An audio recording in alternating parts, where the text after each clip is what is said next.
ठीक है ना। कल तक हमने क्या पढ़ा था किंगडम मोनेरा में, एक बार रिवाइज करा लेता हूं मैं। सबसे आउटर मोस्ट लेयर जो थी वो थी ग्लाइकोकैलिक्स। ये मैंने ड्रा की ग्लाइकोकैलिक्स। इसके बारे में हमने पढ़ा था, दो चीजें पढ़ी थी, एक पढ़ा था कैप्सूल और दूसरा पढ़ा था स्लाइम लेयर, ठीक है ना। ग्लाइकोकैलिक्स के बाद हमने सेल वॉल को पढ़ा था। ग्लाइकोकैलिक्स के बाद सेल वॉल को डिटेल में देखा था हमने, ये भी कल के लेक्चर में पढ़ा था।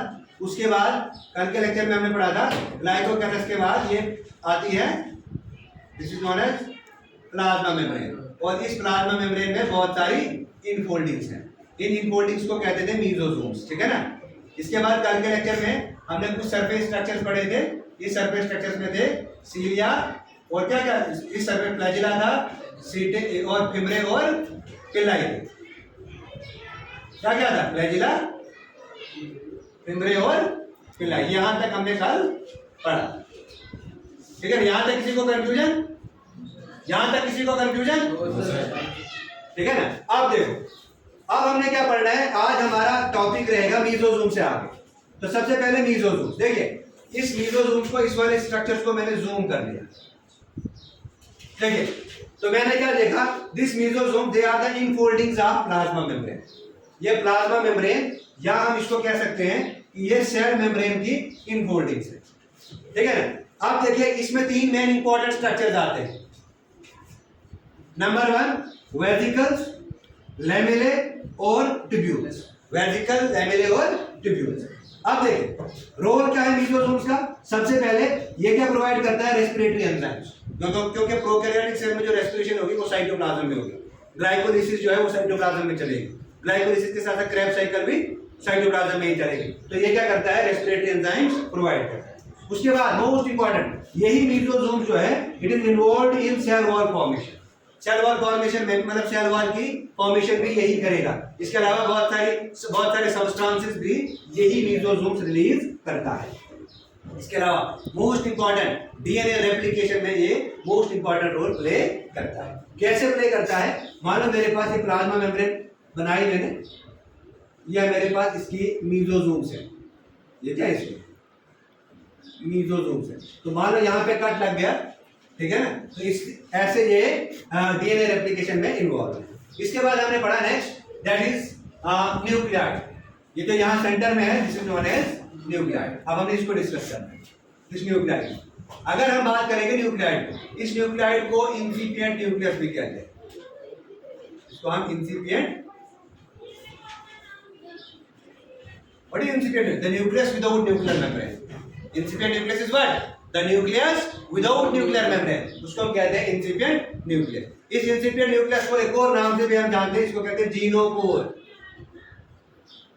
क्या बोलते हैं, जीनोकोर। तो याद रखना ये न्यूक्लियाइड जो है ये जीनोमिक डीएनए है, यानी कि ये मेन डीएनए। ये क्या है, मेन डीएनए। मेन डीएनए मतलब क्या है कि जितने भी इंपॉर्टेंट जीन्स हैं, जितने भी इंपॉर्टेंट जीन्स हैं वो इसी में प्रेजेंट होंगे। वो जीन चाहे वो ट्रांसक्रिप्शन के हो, ट्रांसलेशन के हो, रेप्लिकेशन के हो, सारे जीन इसी में प्रेजेंट होते हैं।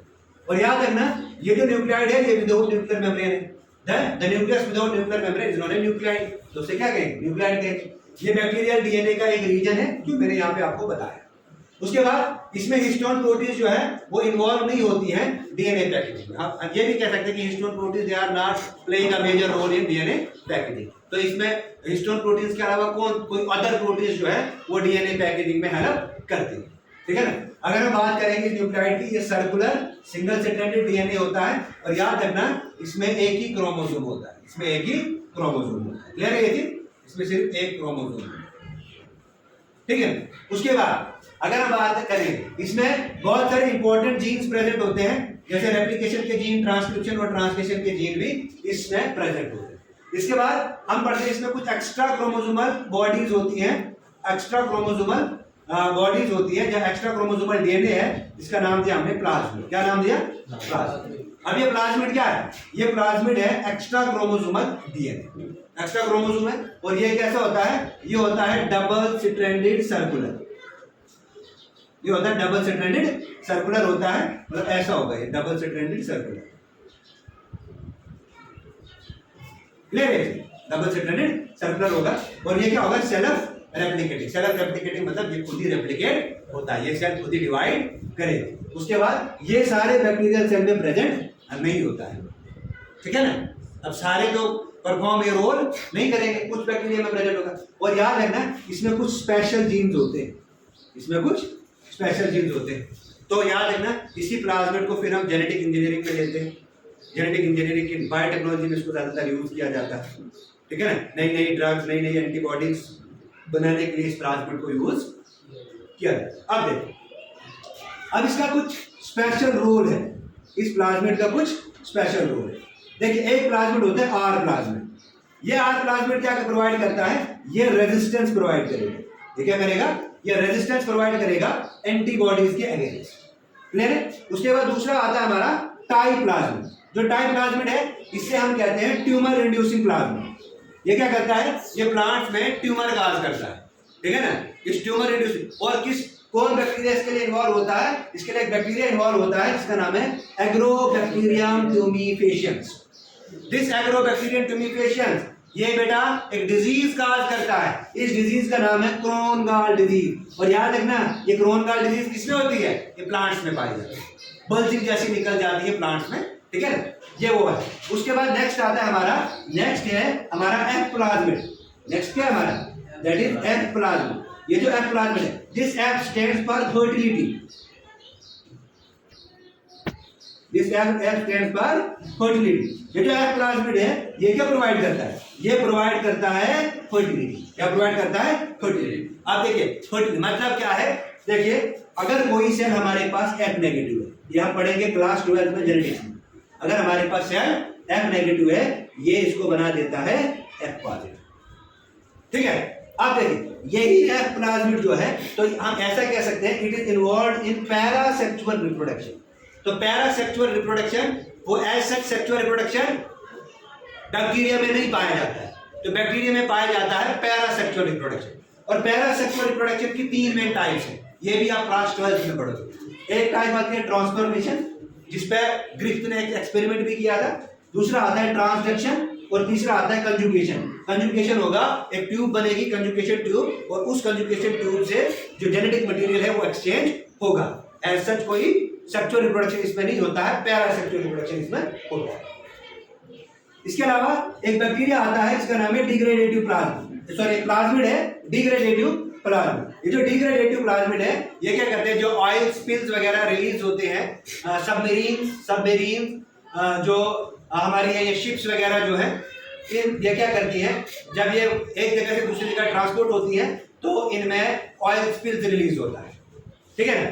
ऑयल स्पिल्स रिलीज होता है तो ये क्या है, ये एक किस्म का पोल्यूटेंट आ जाता है एक्वेटिक वाटर में, ठीक है ना। और इस ऑयल स्पिल से क्या होता है, जो ग्रोथ ऑफ फिश है, जो ग्रोथ ऑफ फिश है, ये ग्रोथ ऑफ एक्वेटिक लाइफ है, वो बैडली इफेक्ट हो जाती है, क्लियर है। अब क्या करते हैं, अब साइंटिस्ट लोगों ने क्या किया, एक बैक्टीरिया बना लिया जिसका नाम दे दिया इन्होंने, एक प्लाज्मिड इन्वॉल्व कर लिया इसमें जिसका नाम है डिग्रेडेटिव प्लाज्मिड। और ये किस बैक्टीरिया से बनाया, ये बनाया सीडोमोनास फुटिडा।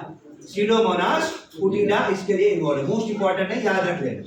उसके बाद अगर हम बात करेंगे दिस एफ प्लाज्मिड क्या हो गया, इसके बाद हम आते हैं नेक्स्ट हमारा आता है राइबोसोम्स। देखिए प्रोकैरियोट्स में राइबोसोम प्रेजेंट होगा, राइबोसोम्स नहीं होगा तो प्रोकैरियोटिक सेल प्रोटीन कहां से बनाएगा। तो राइबोसोम्स एक इंपॉर्टेंट ऑर्गेनेली है, ये विदाउट मेम्ब्रेन होती है, इन्वॉल्व्ड इन प्रोटीन सिंथेसिस, ये विदाउट मेम्ब्रेन होती है, इसमें मेम्ब्रेन नहीं होती है। तो this is without membrane, this ribosomes is without membrane. अब ये राइबोसोम जो है इसका मेन काम है प्रोटीन सिंथेसिस करना। 2 तरह का राइबोसोम होता है, एक होता है एटीएस, दूसरा होता है 7टीएस। ये जो एटीएस राइबोसोम है इसको कहते हैं यूकैरियोटिक राइबोसोम, इसको कहते हैं यूकैरियोटिक।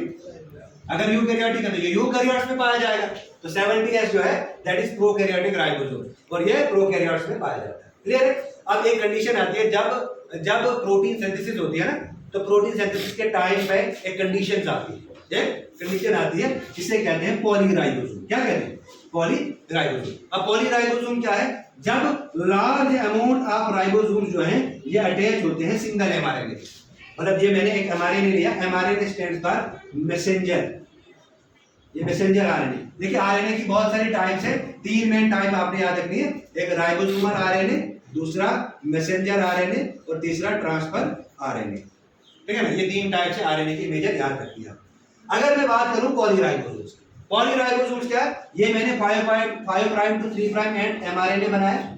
इस एमआरएनए पे बहुत सारे राइबोसोम जुड़ेंगे और बहुत सारे राइबोसोम प्रोटीन सिंथेसिस में इन्वॉल्व हो जाएंगे। एक ही एमआरएनए पे ये सारे होंगे, तो ऐसी कंडीशन को कहते हैं पॉलीराइबोसोम्स। क्लियर है? इसके अलावा हमने क्या पढ़ा था? ये मैंने राइबोसोम बना लिया, these are known as ribosomes. ठीक है ना? इसके अलावा यहाँ पे बहुत सारी इंक्लूसिव बॉडीज हैं। ये क्या है? These are inclusive bodies. तो इंक्लूसिव बॉडीज ये हैं, तो ये मैंने लूंगा ये इंक्लूसिव बॉडी। अब हम इस इंक्लूसिव बॉडीज को डिस्कस करेंगे। देखिए ये क्या है? सबसे पहली बात, they are insoluble. Inclusive bodies क्या है? ये इनसॉल्युबल। ये क्या है? These are basically cytoplasmic structures. These are basically cytoplasmic structures and they are present without cell membrane. They are present without membrane. इनमें कोई membrane नहीं होती। अब these inclusive bodies store some compounds. ये inclusive bodies कुछ compounds को store करते हैं। For example, they store glycogen. If they store glycogen, the granules are known as glycogen granules. If they store phosphate, the granule is known as phosphate granule. If they store sulfur, अगर ये sulphur को store करेंगे तो sulphur क्या आएगा? That are known as sulphur granule. अगर ये साइनोफिशियल starch को स्टोर करेंगे, अगर ये साइनोफिशियल स्टार्च को स्टोर करेंगे, they are known as cyanophycean granule. इसको क्या कहेंगे? Cyanophycean granule. उसके बाद most important, this is gas vacuole. ये जो गैस वैक्यूल है, ये किस किस में पाया जाता है? याद रखना है, ये पाया जाता है एक तो साइनोबैक्टीरिया, एक तो ये साइनोबैक्टीरिया में पाया जाता है। साइनोबैक्टीरिया के साथ साथ किसमें पाया जाता है? ये पर्पल सल्फर बैक्टीरिया में पाया जाता है और ग्रीन सल्फर बैक्टीरिया में पाया जाता है। This gas vacuole. क्लियर है ये चीज? उसके बाद हमने पढ़ा था ये चीज तो समझ आई आपको? ये तो हमने कल वाले लेक्चर में पढ़ी। ठीक है? क्लियर है? यहाँ तक सबको समझ आया? ठीक है, थैंक यू। मिलते हैं कल फिर।